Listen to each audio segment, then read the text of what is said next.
तस्वीरों में जिस शख्स को आप देख रहे हैं यही वो हैवान पति है जिसने शिमला में ऐसा कांड किया कि पूरा हिमाचल हिलाकर रख दिया।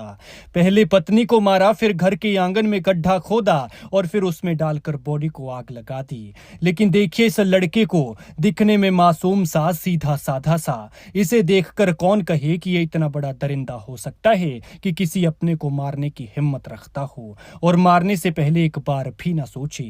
नाम तोताराम है और काम चील कौवे वाले। लेकिन सच कहते हैं कि किसी की शक्ल पर नहीं लिखा होता है कि वो कैसा है। उस पत्नी को क्या पता था कि वो हर रोज उस घर में अपनी मौत के साथ रहती है और उसकी जान का दुश्मन कोई और नहीं बल्कि उसका ही दरिंदा पति है। 5 साल पहले जिस पत्नी का सारी उम्र साथ निभाने के लिए हाथ थामा, आज उसी पत्नी को उसने अपने हाथों से मार डाला।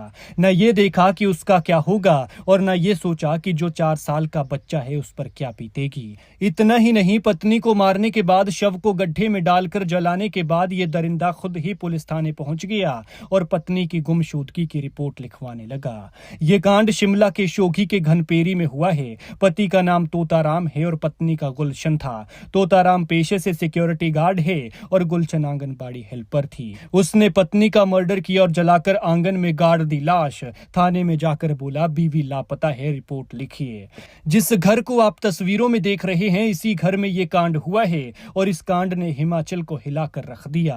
सुनकर लोग भी कह रहे हैं, हे राम ये क्या हो रहा है। गुलशन अभी महज 26 साल की थी, लेकिन इस छोटी सी उम्र में उसके पति ने उसे मौत के घाट उतार डाला और वो भी छोटी सी बात के लिए। इतनी दर्दनाक मौत दी कि मौत की भी रूह कांप जाए। पत्नी की हत्या करने और शव को जलाने की कोशिश के बाद आरोपी खुद ही गुमशुदगी की रिपोर्ट देने बालूगंज पुलिस थाने पहुंच गया था। इसी बीच पीछे से मृतक महिला का भाई अक्षय भी अपनी बहन की तलाश में उसके घर पहुंचा। तब उसने अपनी बहन का अधजला शव गड्ढे में देखा और ये देखते ही उसके होश उड़ गए। उसने तुरंत इसकी सूचना पुलिस को दी। अक्षय ने बताया कि 2020 में उसकी बहन की शादी घनपेरी गांव के तोताराम से हुई थी, लेकिन शादी के कुछ समय बाद से तोताराम दहेज के लिए गुलशन को प्रताड़ित करने लगा था। मृतका के भाई ने बताया कि 14 मई को उसकी मां ने गुलशन को फोन किया, लेकिन गुलशन से बार बार संपर्क करने के बाद भी उससे बात नहीं हुई। इससे उन्हें शक होने लगा। इसके बाद अक्षय अपने कुछ रिश्तेदारों के साथ बहन के गांव आया और यहां पर बहन का जला हुआ शव देखकर घबरा गया। वहीं आरोपी पति ने मर्डर के बाद न केवल शव को जलाने की कोशिश की बल्कि सबूत मिटाने के लिए इसे दफनाने की भी कोशिश की थी, लेकिन उसका भंडाफोड़ हो गया। बताया जा रहा है कि उसने शव को पेंट और लकड़ी से जलाने की कोशिश की थी।